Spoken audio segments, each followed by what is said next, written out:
সরকারের শুল্ক কর ফাঁকি দিয়ে বগুড়ার সদর উপজেলার পালসা চৌকিরপাড়া এলাকায় তৈরি হচ্ছিল নকল ব্যান্ডরোল এবং নকল বিড়ির প্যাকেট। খবর পেয়ে র্যাব ১২ সেখানে অভিযান পরিচালনা করে।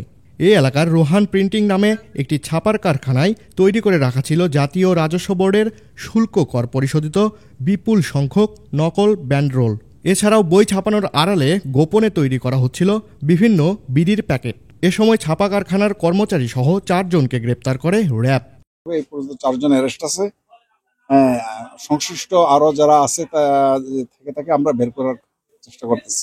র্যাব কর্মকর্তা বলেন, অসাধু ব্যবসায়ীরা নকল বিড়ি তৈরি করে অন্য কোম্পানিদের ক্ষতিগ্রস্ত করছে এবং সরকার রাজস্ব হারাচ্ছে। গোপন সংবাদে আমরা তোপে এই যে রোহান প্রিন্টিং প্রেসে আসছে, এখানে প্রচুর পরিমাণ ব্যান্ডরোল, যেটা জাল এই এখানে তৈরি, এগুলো আমরা পেয়েছি।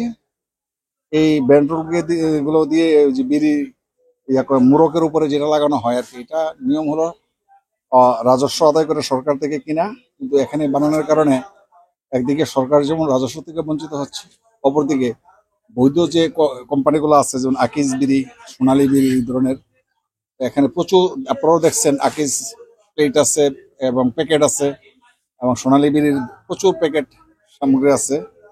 এইগুলা নকল বিড়ি তৈরি করে বাজারে অসৎ যারা বিড়ি প্রস্তুতকারী আছে গোপনে তারা চালাইতেছে, যার কারণে কোম্পানিগুলোও যেমন ক্ষতিগ্রস্ত হচ্ছে তেমনি সরকারও রাজস্ব হারাচ্ছে। এমন অবৈধ কর্মকাণ্ডের বিষয়ে জানত না স্থানীয়রা।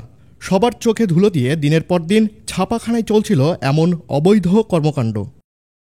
আমরা জানি এটা প্রেসের যেগুলা কাজ হয় এরকমই সব ছাপায়, পোস্টাল এরকম। জানি না যে এরকম নকল ব্যান্ড তৈরি হয়। না, আমরা সত্যি জানতাম না যে আসলে এটা সাধারণ প্রেসের মতোই আসলে চলতো আর কি, চলতো। আমরা ওটাই ভাবতাম, কিন্তু আসলে এটার পিছনে এত বড় কারণ এটা আসলে আমরা জানতাম না। এই আজকেই প্রথম আমরা জানলাম বা শুনলাম আর। রাহিনুর ইসলাম, দৈনিক করতোয়া, বগুড়া।